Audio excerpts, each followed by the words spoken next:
Shalom jemaat yang dikasihi Tuhan. Bagaimana hari ini? Semuanya bersemangat di dalam Tuhan? Amin, luar biasa. Kuasa Tuhan luar biasa memelihara kehidupan kita. Mari kita semuanya datang pada Tuhan. Kita mau mengucapkan syukur atas pemeliharaan Tuhan dalam kehidupan kita. Mari kita datang bersama-sama kepada Tuhan. Menyerahkan hidup kita.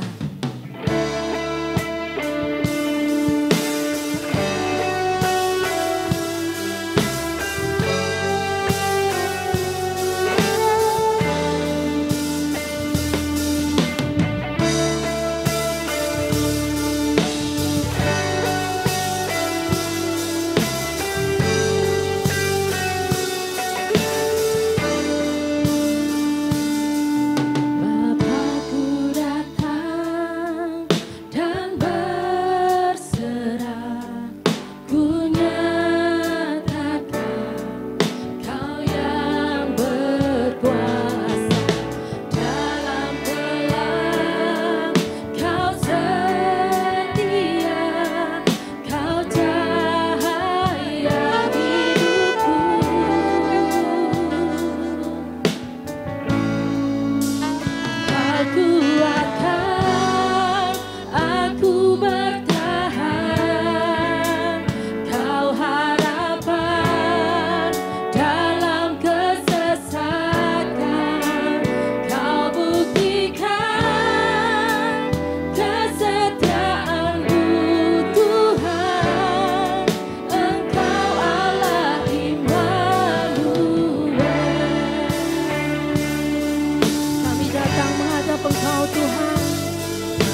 Karena Engkau senantiasa berada dalam kehidupan kami. Engkau adalah Allah Immanuel, Allah yang senantiasa bersama dengan kami, memberikan kekuatan buat kami. Dalam segala keadaan kami, Kau ada dalam hidup kami. Kami sungguh bersyukur Tuhan. Kami sungguh bersyukur Tuhan. Terima kasih Bapa. Terima kasih Yesus. Terima kasih Allah Roh Kudus. Kami serahkan ibadah oleh salat pagi ini ya Tuhan. Kiranya urapan-Mu turun tengah-tengah kami semuanya. Memberkati ibadah kami. Sehingga ibadah kami pun bisa memberkati untuk setiap jemaat-jemaat yang melihatnya ya Bapa. Dan hatinya boleh Kau puaskan. Karena hadirat Tuhan ada. Terima kasih Bapa. Terima kasih Yesus. Terima kasih Allah Roh Kudus. Haleluya. Amin. Haleluya, semuanya diberkati Tuhan. Oh, berikan kemuliaan buat Tuhan Allah kita yang dahsyat luar biasa. Mari kita semuanya bersuka cita di dalam Tuhan. Karena anggur baru akan dicurahkan di tempat ini. Amin.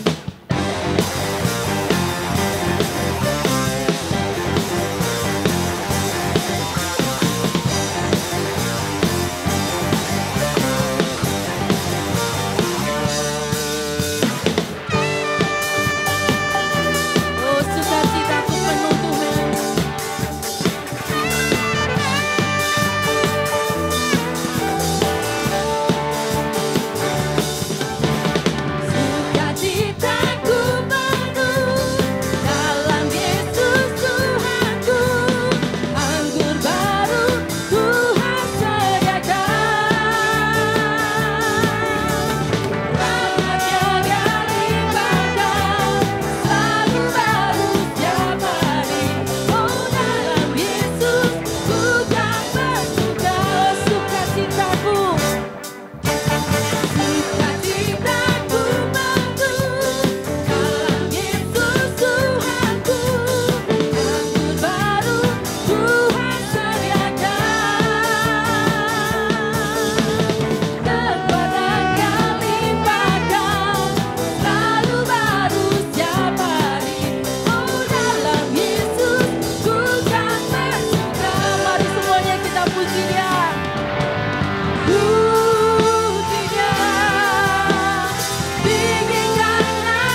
kita untuk menang, amin.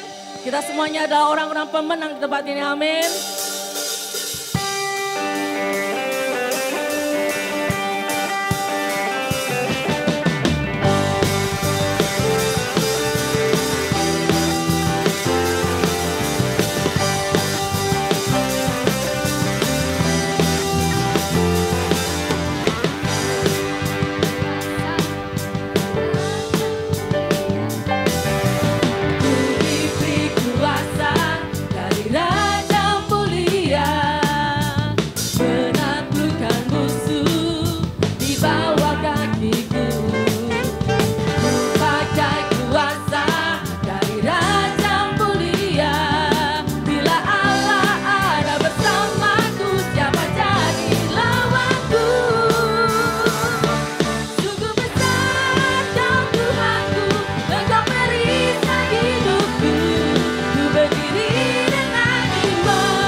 Terima kasih Yesus.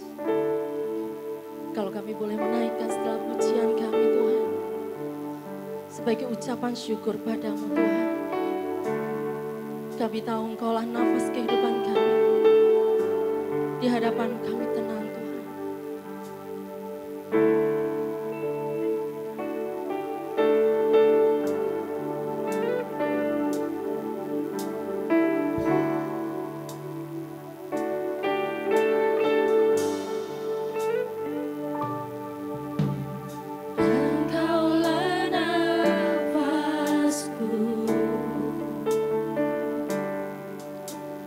Engkaulah sumber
keselamatan yang besar.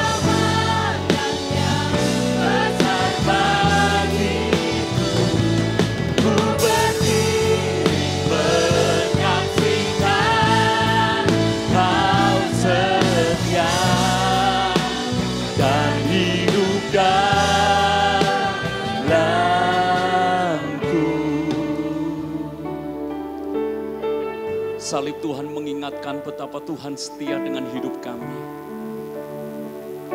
Salib Tuhan mengingatkan betapa anugerah dan rahmat Tuhan itu tidak terbatas dalam hidup kami.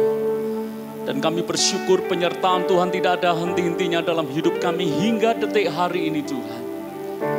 Dan biar firman Tuhan yang akan kami dengar sama-sama itu akan menguatkan kami, memberikan iman, pengharapan kepada kami semuanya. Berbicaralah atas kami semuanya pagi hari ini, Engkau mengurapi hamba-Mu, demikian juga setiap orang yang mengikuti online service pagi hari ini, mereka juga diberkati oleh firman Tuhan. Di dalam nama Yesus Tuhan, kami berdoa, kami mengucap syukur. Amin, amin. Selamat pagi Ibu Bapak Saudara semuanya, senang sekali pagi hari ini bisa menyapa Anda, bisa berjumpa Anda kembali dalam sebuah pertemuan yang diberkati oleh Tuhan. Pagi hari ini saya ingin mengawali dengan sebuah properti atau sebuah hal yang saya ingin tunjukkan kepada Anda semuanya. Saya bawa dua benda, saya bawa dua barang. Dan Anda bisa lihat barang yang saya pegang, ini barang yang saya yakin Anda sangat familiar. Hampir setiap rumah tangga memiliki benda ini. Saya tidak sebut namanya, saudara, sekali lagi karena saya tidak di-endorse, ya, buat apa saya menyebutkan namanya. Lah, saudara, saya memiliki dua benda yang mirip. Yang pertama Anda bisa lihat ini, ya. Lalu kemudian yang kedua, saya juga punya barang sejenis. Modelnya sama, fungsinya sama, semuanya digunakan sebagai tempat minum. Tetapi yang menarik adalah harga yang saya pegang ini jauh lebih murah 3 kali lipat dibandingkan dengan yang pertama saya pegang. Jadi yang saya pegang ini harganya 3 kali lebih mahal dibandingkan dengan yang pertama. Pertanyaan saya buat Anda semuanya, kenapa barang yang sama persis, fungsinya sama, tetapi harganya bisa jauh berbeda? Tidak hanya 2 kali lipat, tetapi lebih dari 3 kali lipat. Kelebihan daripada barang ini, saudara, dia memiliki daya tahan yang luar biasa. Tingkat endurance-nya ini luar biasa. Bahkan kalau sampai rusak, akan diganti. Berapa lama, saudara, jaminannya? Seumur hidup. Inilah yang membedakan kenapa yang satu mahal dan kenapa yang satu murah. Kesimpulan saya bagi saudara semuanya, ternyata yang namanya daya tahan itu membuat perbedaan besar. Saya ingin mengatakan kepada Anda seperti ini, bahwa pada akhirnya yang namanya endurance itu akan menyatakan kualitas. Kalau Anda punya barang yang berkualitas, maka salah satu kelebihannya adalah dia memiliki daya tahan. Dan Anda kalau memiliki barang yang murah harganya, kemungkinan sekalipun wujud fisiknya sama persis, fungsinya sama persis, tetapi tingkat endurance-nya itu beda jauh. Saya masih punya satu tablet, saudara, iPad generasi pertama, itu rilis kalau saya tidak salah ingat 2010 atau 2011 awal, saya lupa. Dan sampai 2 bulan yang lalu, itu masih bisa berfungsi secara normal. Saya masih bisa pakai khotbah, saudara, dan baterainya pun kurang lebih 9 tahun, tidak pernah ada masalah. 2 bulan lalu pun itu sebetulnya bukan rusak, karena anak saya menjatuhkannya dan kebetulan jatuhnya tepat di layarnya itu di permukaan yang kasar, kena batu saudara, pecah seperti itu. Tetapi kalau berbicara soal daya tahan, barang itu mahal, tapi sungguh sebanding dengan kualitasnya. Endurance-nya luar biasa. Apa yang membedakan penyanyi karbitan dengan penyanyi legend misalnya? Sekali lagi, daya tahannya. Anda tahu penyanyi karbitan cepat banget keluar, cepat banget naik, tapi tidak lama kemudian cepat juga turun. Legend saudara, dari waktu ke waktu, dari tahun ke tahun, bahkan puluhan tahun, generasinya sudah berbeda, tapi dia tetap bertahan. Sekali lagi saudara, dua-duanya melewati sebuah tantangan, dua-duanya melewati perubahan, dua-duanya melewati masalah. Tetapi yang punya daya tahan, itulah yang berkualitas. Nah, hari ini saya ingin berkhotbah tentang bagaimana kita memiliki endurance dalam kehidupan. Bagaimana kita memiliki daya tahan di dalam hidup kita. Ada 3 poin yang saya ingin bagikan kepada Anda semuanya pagi hari ini. Poin yang pertama, kalau Anda mau catat, yang menentukan bukan bagaimana kita mengawalinya, tetapi bagaimana kita mengakhirinya. Mari buka Alkitab kita sama-sama, 2 Timotius pasal yang keempat, ayat yang ke-7. 2 Timotius pasal yang keempat, ayat yang ke-7. Saya bacakan buat Anda semuanya. Aku telah mengakhiri pertandingan yang baik, aku telah mencapai garis akhir, dan aku telah memelihara iman. Tulisan ini ditujukan kepada Timotius, yang menulis adalah Rasul Paulus. Rasul Paulus berkata, aku telah mengakhiri pertandingan yang baik, mengakhiri pertandingan iman dengan baik, telah mencapai garis akhir. Paulus mengerti bahwa hidupnya tidak lama lagi, karena dia ditangkap saudara dan akan segera dijatuhi hukuman mati.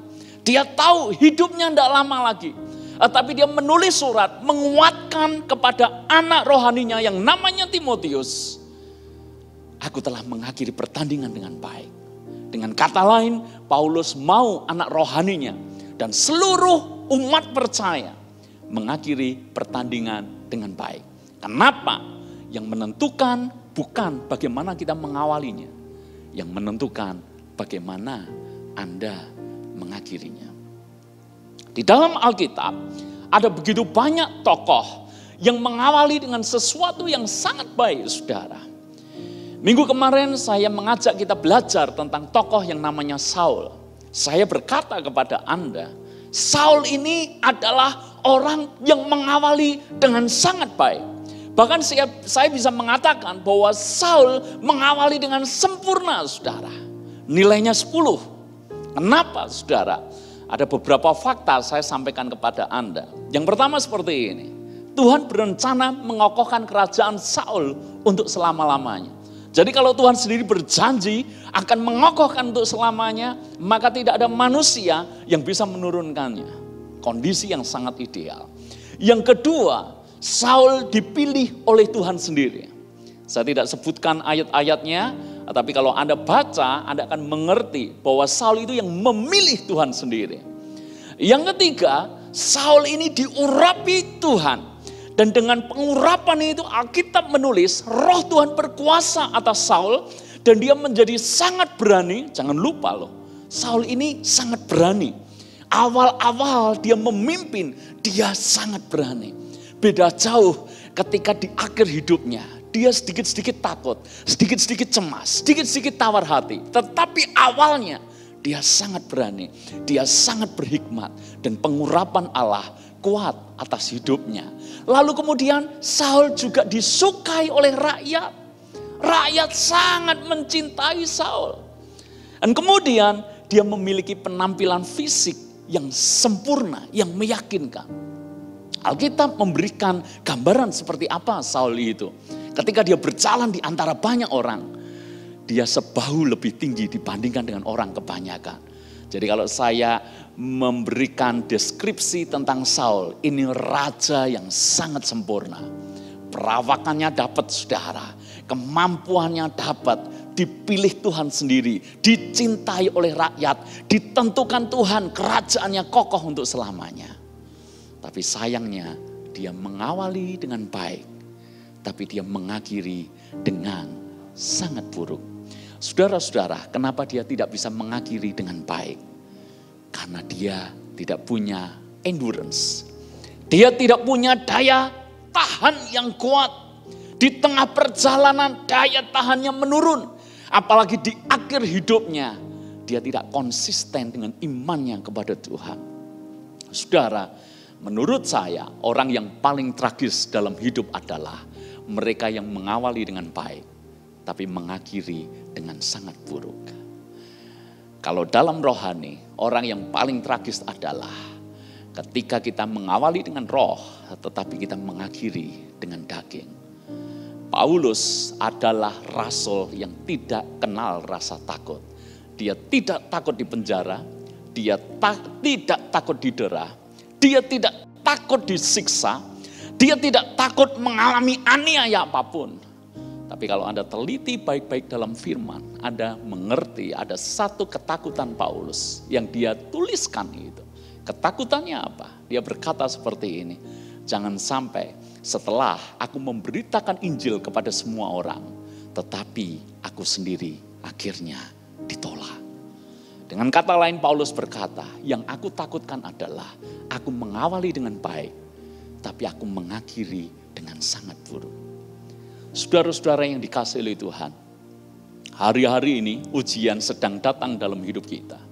Ujian sedang menempa Anda. Pastikan Anda memiliki daya tahan. Jangan sampai saudara, kita sudah mengawali dengan baik, tetapi kita tidak bisa menyelesaikan dengan baik juga. Jangan sampai masalah himpitan, tekanan dalam hidup membuat kita kecewa dan meninggalkan Tuhan. Saya sebagai gembala Anda selalu ingin menguatkan Anda semuanya. Pertandingan masih berjalan dan akan terus berjalan. Dan pastikan pukulan apapun yang datang dalam hidupmu, mungkin di dalam bisnis pekerjaanmu, mungkin pukulan di dalam keluargamu, mungkin pukulan dalam pelayananmu, mungkin pukulan dalam hal apapun juga, mungkin pukulan dalam kesehatanmu. Jangan pernah biarkan Anda berhenti dan menyerah di tengah jalan. Minta kekuatan Allah pagi hari ini sehingga Anda mengawali dengan baik, mengakhiri dengan baik juga. Poin yang kedua, yang bertahan dialah yang menang. Wahyu 2 ayat yang ke-25. Saya bacakan buat Anda. Tetapi apa yang ada padamu, peganglah itu sampai aku datang. Dan barang siapa menang dan melakukan pekerjaanku sampai kesudahannya, kepadanya akan kukaruniakan kuasa atas bangsa-bangsa. Siapa yang dikatakan menang, saudara? Orang yang menang adalah orang yang melakukan pekerjaannya sampai kesudahannya. Orang yang menang adalah orang yang bertahan sampai akhir. Saudara, kemenangan bukan berdasar siapa yang kuat, dan kemenangan bukan didasarkan siapa yang cepat. Kemenangan ditentukan siapa yang bisa bertahan sampai akhir. Tidak semua pelari yang cepat itu bisa memenangkan pertandingan. Karena kuncinya adalah apakah dia bisa mengakhiri sampai di garis akhir dengan sebuah kemenangan. Pelari maraton, Anda tahu itu, tidak semerta-merta itu ditentukan oleh seberapa dia cepat berlari, saudara. Tetapi Anda mengerti bahwa kemenangan dalam olahraga maraton itu sangat ditentukan seberapa dia konsisten dan seberapa dia punya daya tahan dan seberapa dia punya tingkat endurance yang tinggi, saudara. 42,195 kilo. Cukup jauh. Dan kalau dia tidak punya daya tahan yang kuat, dia bisa berhenti di tengah jalan dan dia tidak menang. Kekuatan seorang petinju tidak didasarkan dari seberapa dia bisa memukul lawan. Catat baik-baik. Tidak semua petinju yang pintar memukul pasti juara. Siapa yang juara? Dia tidak hanya hebat memukul, tapi dia juga kuat ketika dipukul. Amin. Boleh petinju pintar memukul, kuat memukul saudara. Tetapi kalau dia tidak tahan pukul, dia bisa memukul berkali-kali, kena pukul sekali, langsung KO. Game over, selesai. Minggu lalu saya menerima sebuah video melalui pesan WhatsApp saudara. Mungkin Anda juga sama, karena saya tahu yang namanya pesan di WhatsApp ini musiman. Jadi kalau saya terima, kemungkinan besar Anda juga terima. Ini video tentang petinju. Jadi ceritanya tentang petinju yang tidak kenal menyerah. Saya melihat itu juga sebetulnya kasihan saudara. Karena satu petinju itu mukanya udah hancur, mukanya udah lebam, mata udah kayak gak bisa lihat. Jadi karena begitu bengkaknya, mata itu tinggal satu garis saja. Dan dia jatuh berkali-kali, dihajar jatuh, dihitung, bangkit lagi. Dihajar lagi, jatuh lagi, dihitung. Nyaris saudara di angka ke-9 bangkit lagi. Dan mungkin ini yang membuat musuh yang menjatuhkan itu jadi keder mentalnya saudara. Karena ketika satu kali pukul orang yang tadi KO dia berhasil melancarkan pukulan, maka petinju yang tadi meng-KO gantian kena pukul dan KO. Dan ironisnya dia meng-KO berkali-kali tapi kena pukul satu kali, dia tidak bisa melanjutkan pertandingan. Artinya apa? Ternyata untuk menjadi pemenang, kita perlu yang namanya daya tahan. Hal apapun, termasuk dalam bisnis Anda, saudara. Kalau Anda ingin bisnisnya berkelanjutan, tidak hanya sekedar kita bisa ekspansi, tetapi juga kita harus punya daya tahan ketika serangan dalam bisnis kita datang. Ketika situasi seperti sekarang misalnya, inilah ujian bagi kita para pebisnis. Apakah kita cukup memiliki mental yang kuat, memiliki daya tahan, bukan hanya ketika kita berjalan mulus, tetapi ketika kita dipukul berkali-kali. Seorang pebisnis hebat di zaman itu, bahkan kalau diukur ranking, mungkin dia termasuk pebisnis terkaya di sepanjang sejarah. Namanya Ayub, dicatat di dalam Alkitab. Dia dipukul berkali-kali. Pukulan pertama, bisnisnya hancur, bisnisnya jadi nol. Alkitab menulis sebelumnya dia orang terkaya di daerah itu. Tapi Tuhan mengizinkan penderitaan datang sehingga bisnisnya tiba-tiba jadi nol, saudara. Pukulan kedua datang, dia diberitahu anaknya mati ketika pesta pora.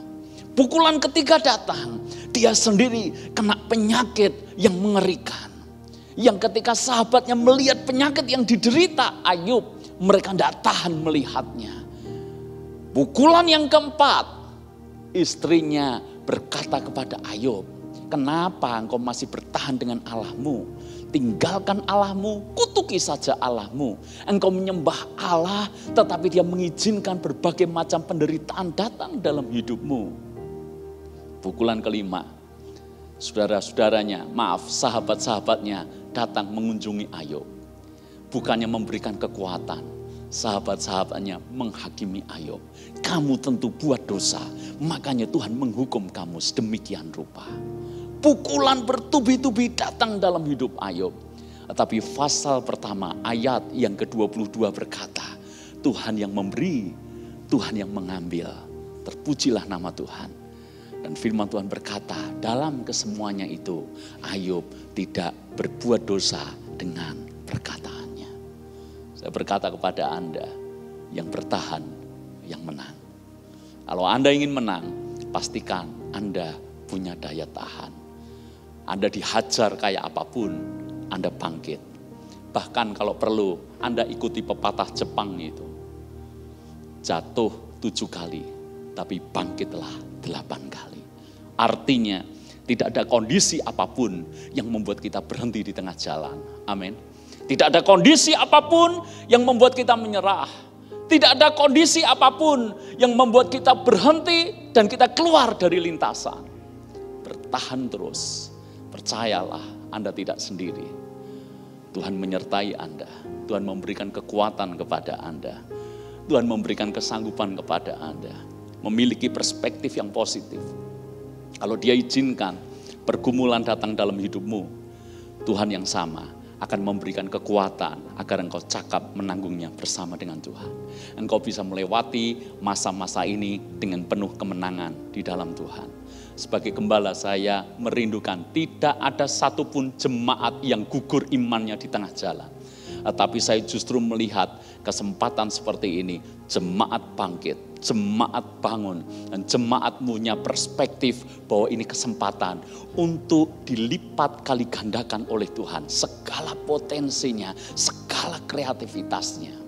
Baru hari kemarin saya share grup dengan beberapa jemaat. Yang menarik adalah salah seorang menceritakan bahwa situasi seperti ini tanpa sadar, saudara, potensi kita itu diasah luar biasa. Betul enggak, saudara? Dan saya kalau tanya kepada banyak orang, mestinya harus berterima kasih kepada COVID-19. Karena itulah yang membangunkan potensi raksasa dalam diri kita. Yang enggak biasa masak, tiba-tiba mendadak bisa masak semuanya. Betulkah? Beberapa teman saya yang profesinya jauh dari kuliner, tiba-tiba bisa masak open PO, jualan masak semuanya. Dari yang tidak pernah kenal namanya bahan kimia, mendadak jadi ahli kimia. Buat disinfektan, buat hand sanitizer, apapun dilakukan. Luar biasa enggak? Yang tidak pernah jadi marketing yang baik, tiba-tiba pinter jualan di online semuanya. Hebat enggak? Mau enggak mau, kita jadi kreatif. Mau enggak mau, kita jadi tangguh. Mau enggak mau, kita jadi pintar. Mau enggak mau, kita jadi rajin belajar. Yang semula kita gaptek, tiba-tiba kita hebat semuanya. Kita akrab dengan istilah-istilah yang selama ini kita abaikan. Kita tidak ngerti itu apa webinar, tiba-tiba hari ini kita hobi mengikuti webinar. Kita tidak pernah melakukan yang namanya video conference, tiba-tiba kita semuanya ngerti apa itu Zoom. Berapa bulan kemarin siapa yang tahu Zoom? Setahu saya Zoom itu perangkat kamera untuk maju mundur, objek kelihatan dekat atau jauh. Tapi ternyata hari ini yang tua, yang muda bisa Zoom semuanya, saudara. Jangan berhenti di tengah jalan. Jangan menyerah, lakukan terus. Yang tiga, yang terakhir saya akan selesai di poin ini. Yang bertahan, dialah yang menerima mahkota kehidupan. Yakobus pasal yang pertama, ayat yang ke-12. Berbahagialah orang yang bertahan dalam pencobaan. Sebab apabila ia sudah tahan uji, ia akan menerima mahkota kehidupan yang dijanjikan Allah kepada barang siapa yang mengasihi Dia. Jadi orang yang berbahagia adalah orang yang bukan tidak mengalami pencobaan. Orang yang bahagia adalah orang yang bisa bertahan di dalam pencobaan itu. Mahkota itu hanya untuk juara. Dan juara adalah ketika bisa menyelesaikan pertandingan dengan baik. Saudara-saudara, tidak peduli Anda mungkin di awal terseok-seok. Tidak peduli Anda di tengah jalan mungkin mengalami tantangan yang berat. Tetapi yang menentukan adalah apakah Anda bisa bertahan sampai akhir di masa pencobaan ini. Saudara-saudara, jangan sampai kita tidak punya ketahanan sehingga inginnya kita keluar dari lintasan.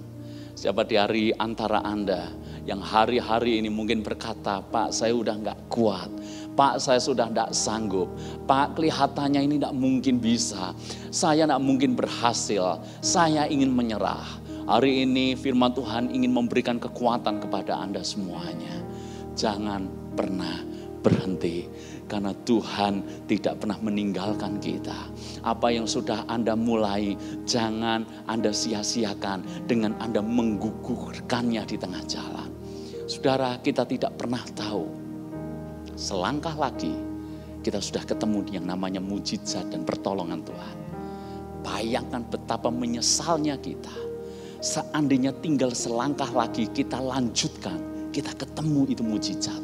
Tapi gara-gara kita memutuskan berhenti, padahal tinggal sekali langkah, sudah menemukan terobosan dari Tuhan. Betapa penyesalan terbesar dalam hidup kita. Sia-sia apa yang sudah Anda rintis sejauh ini. Sia-sia apa yang sudah Anda bangun selama ini. Sia-sia penderitaan yang sudah Anda tanggung. Kalau Anda mengakhirinya, padahal tinggal selangkah lagi Anda memenangkan pertandingan itu. Saudara-saudara yang bertahan, yang akan mendapatkan mahkota kehidupan. Saya ingin multimedia bisa menyiapkan satu klip buat Anda semuanya. Klip ini mungkin pernah Anda lihat, tetapi karena temanya cukup pas dengan apa yang saya sampaikan, tidak ada salahnya saya mengulangi lagi atau saya ingin mengajak Anda melihat lagi. Doa saya hatimu tergetar melihat klip ini. Doa saya imanmu, pengharapanmu, semangatmu bangkit lagi. Amin. Ibu bapak saudara semuanya. Apakah sudah siap? Kalau sudah siap, mari kita lihat sama-sama klip ini. Klip ini merupakan kisah seorang pelari 400 meter yang namanya Derek Redmond. Derek Redmond ini pelari dari Inggris. Dia mengikuti lomba lari 400 meter. Ada lihat bagaimana perjuangannya. Tetapi yang terjadi saudara, beberapa ratus meter menjelang garis finish, maka dia mengalami hamstring. Atau tiba-tiba kakinya sakitnya luar biasa, kram dengan sangat luar biasa. Rasa sakit luar biasa saudara dialami oleh Derek Redmond ini. Anda lihat, tapi bagaimanapun dia bertekad menyelesaikan lomba sampai akhir. Ini bukan soal menang atau kalah, tapi dia tidak mau menyerah dan dia akan terus berlari. Dan terus berlari dengan rasa sakit yang luar biasa. When troubles come and my heart burdened be. Melihat kesungguhan hati Derek, seorang muncul menerobos dari kerumunan.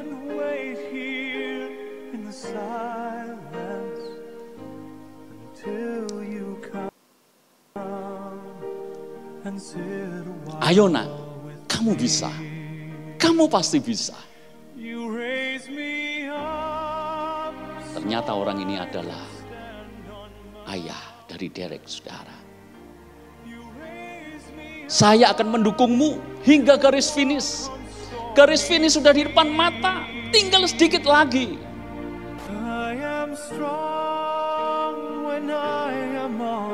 Lihat betapa teguhnya si ayah. Dia ingin wujudkan mimpi anaknya. Saya harus mencapai finish. Saya yakin saya pasti bisa.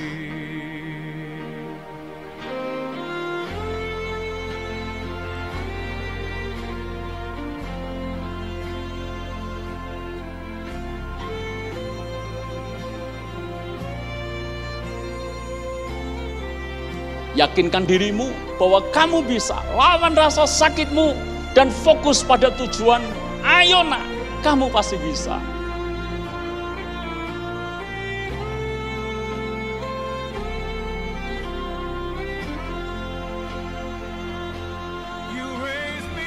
Derek menyelesaikan tugas sesuai dengan targetnya, walau belum menjadi juara. Itulah mental seorang pemenang, tidak berhenti di tengah jalan. tidak menyerah dalam kesulitan. Derek mampu membuktikan bahwa ia adalah seorang pemenang. Pantang menyerah menghadapi segala tantangan. Tepuk tangan meriah dari 65.000 penonton. Karena dia menyelesaikan sampai garis akhir. Walau sakit, walau menangis, dia bertekad mengerahkan seluruh tenaga. Sekalipun terluka, Derek mampu menyelesaikan dengan tekad yang kuat. Dukungan dan tekad yang luar biasa menjadikan dia mampu mencapai garis finish. Bagaimana dengan kita? Akankah kita menyerah? Ataukah kita bersikap pantang menyerah, berjiwa besar dalam menghadapi tantangan hidup? Yakinkan bahwa tantangan dan perubahan kita hadapi adalah untuk kebaikan kita. Karena dalam setiap hal yang kita lakukan, tidak pernah ada kesia-siaan.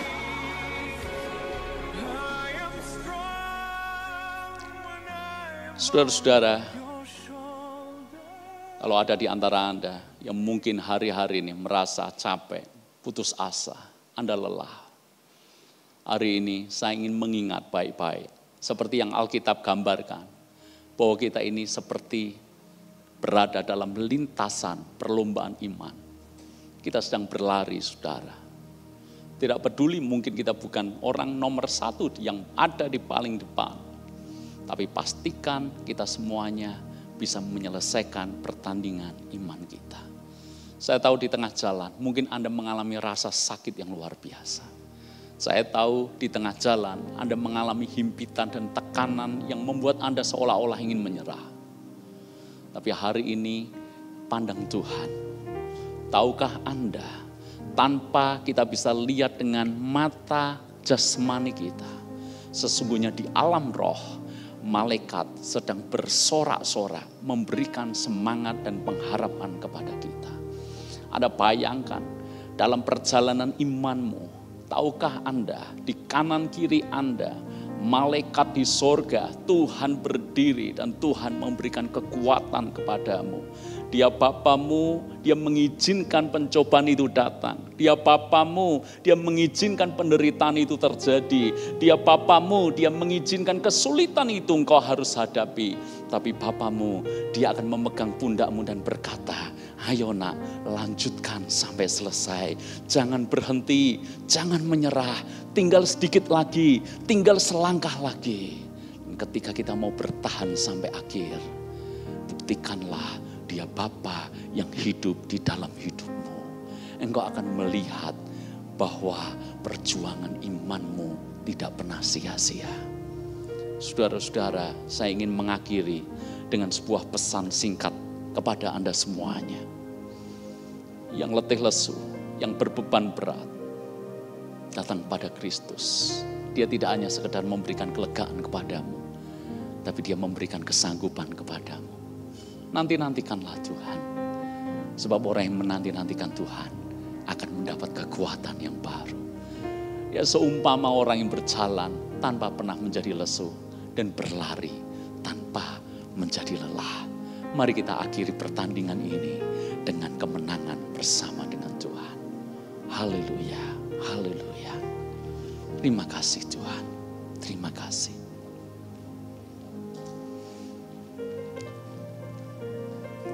Yang menentukan bukan bagaimana kita mengawalinya, tetapi bagaimana kita mengakhirinya. Yang bertahanlah yang akan menang, dan yang bertahanlah yang akan menerima mahkota kehidupan. Perjamuan Tuhan pagi hari ini akan meneguhkan firman Tuhan. Kematian Kristus di atas kayu salib menunjukkan bahwa dia menang atas maut. Kalau kita memiliki Tuhan yang menang, maka roh pemenang itu ada di dalam hidup Anda. Kuasa salib Kristus akan memberikan kemenangan kepada kita semuanya. Terima kasih Tuhan. Terima kasih. Hanya Kau Tuhan di hidupku. Kau memberi hidup yang baru. Kau berikan hidup yang baru. Darahmu menyucikan, pulihkan hatiku. Ku nyatakan Kaulah segalanya. Engkau sumber pengharapan. Engkaulah sumber pengharapan. Kuasamu sanggup menyembuhkan. Kuasamu sanggup menyembuhkan. Jiwaku pun berserah hanya kepadamu. Yesus, Kaulah segalanya. Karena salibmu ya Tuhan, karena salibmu ku hidup. Karena salibmu ku menang. Oh, Engkau yang berkuasa. Engkau sanggup melakukan Tuhan mujizat-Mu. Karena salibmu ku hidup. Karena salibmu ku menang. Engkau yang berkuasa sanggup untuk melakukan mujizat-Mu. Karena salibmu ku hidup. Karena salibmu kami menang. Haleluya. Engkau yang berkuasa sanggup untuk melakukan mujizat-Mu. Karena salibmu, karena salibmu kami menang.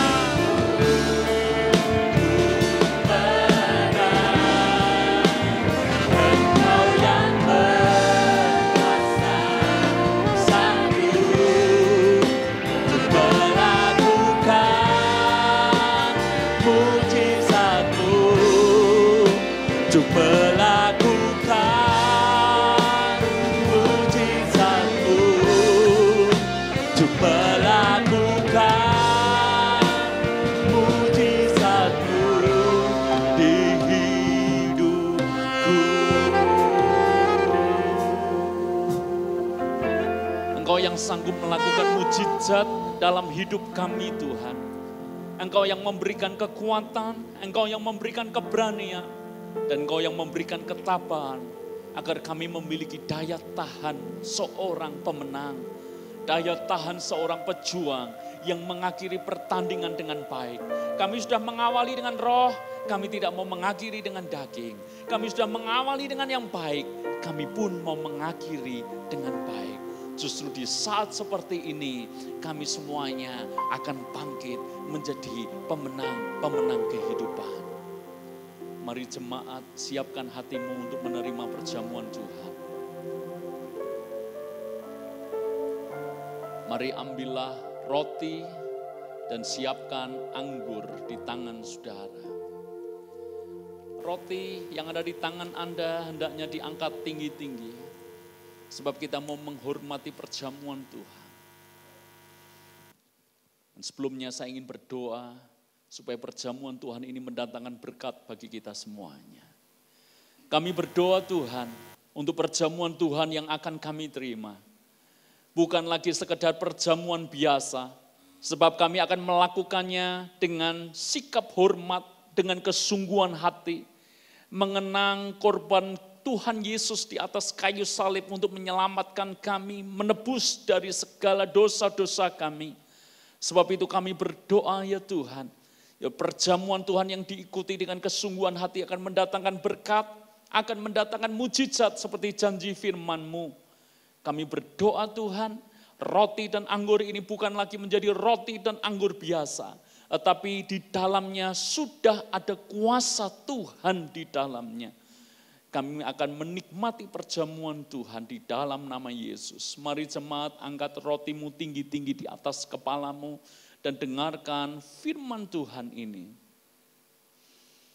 Apakah roti yang ada di tangan kananmu, engkau mengakuinya dan engkau memandangnya sebagai lambang daripada tubuh Yesus yang dipecahkan dan diserahkan bagi pengampunan segala dosamu? Kalau engkau percaya, maka makanlah roti itu dengan kesungguhan hatimu. Mari kita makan bersama-sama di dalam nama Yesus.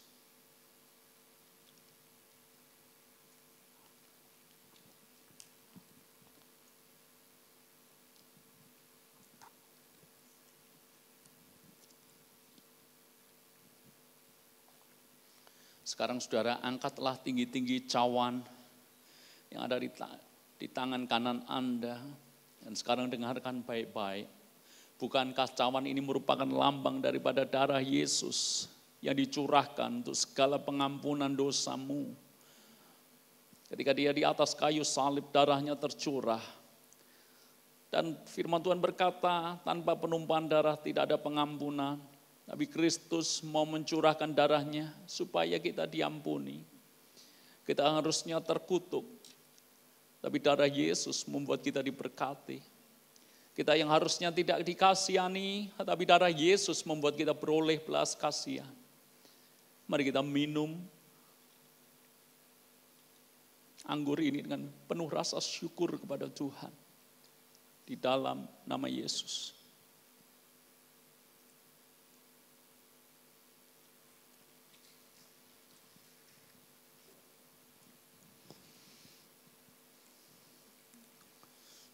Terima kasih Tuhan, buat perjamuan yang sudah kami terima. Engkau menyucikan, Engkau menguduskan kami. Tidak hanya itu, Engkau memberikan kekuatan, kesanggupan kepada kami. Engkau memberikan kemenangan kepada kami. Tidak satu pun di antara kami yang imannya gugur di tengah jalan. Padang gurun yang ganas boleh menjepit hidup kami. Tetapi orang yang bergantung kepada Tuhan akan melewati padang gurun kehidupan, akan menikmati tanah perjanjian yang Tuhan siapkan. Terima kasih. Kami akan mengakhiri ibadah dan perjamuan Tuhan pada pagi hari ini. Kami minta berkat-Mu Tuhan, Engkau nyatakan seluruh pelayan Tuhan yang hadir dan yang melayani di rumah Tuhan.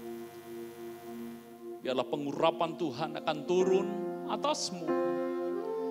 Engkau akan diurapi oleh Tuhan dan melalui hidupmu. Engkau akan dipakai Tuhan untuk menjadi berkat kesaksian yang baik bagi banyak orang. Dan jemaat engkau yang di rumah angkat tanganmu. Terima dengan iman, kekuatan yang baru, kesanggupan yang baru. Engkau tidak lagi berhenti di tengah jalan. Sebab firman Tuhan memberikan kekuatan kepadamu untuk melanjutkan pertandingan. Dan karena Bapamu di sorga sedang bersorak-sorai memberikan semangat kepadamu untuk menyelesaikan pertandingan ini dengan baik. Dan jemaat terimalah berkat atas rumah tangga, pernikahan, dan keluargamu. Engkau akan bahagia dengan pasanganmu. Dan engkau akan bersyukur atas anak-anakmu. Dan percayalah bahwa keturunanmu akan perkasa di bumi. Karena itu janji firman Tuhan kepadamu. Diberkatilah akan kesehatanmu. Engkau jaga kesehatanmu dengan baik. Segala virus penyakit akan dilalukan daripadamu. Demikian juga diberkatilah akan pekerjaanmu. Percayalah bahwa berkat dan penyediaan Allah disiapkan dalam hidupmu. Jangan takut. Lakukan apa yang memang kau harus lakukan. Dan percayalah berkat Tuhan tersedia bagi orang yang terus mau melangkah meraihnya. Berkat yang datangnya dari Bapamu di sorga. Oleh kasih sayang anaknya Yesus Kristus. Dan oleh persekutuan Roh Kudus menyertai kita semuanya dari hari ini sampai selama-lamanya. Haleluya, haleluya. Shalom, shalom, damai Allah atasku sekarang. Shalom, shalom, damai Allah sekarang dan selamanya. Damainya seperti sungai yang mengalir, yang mengalir lembut gemercik, seperti gunung bermati, damai surgawi. Mari angkat tanganku. Shalom, shalom, diberkatilah kau sekarang. Berkat atas nama Bapa dan Roh Kudus.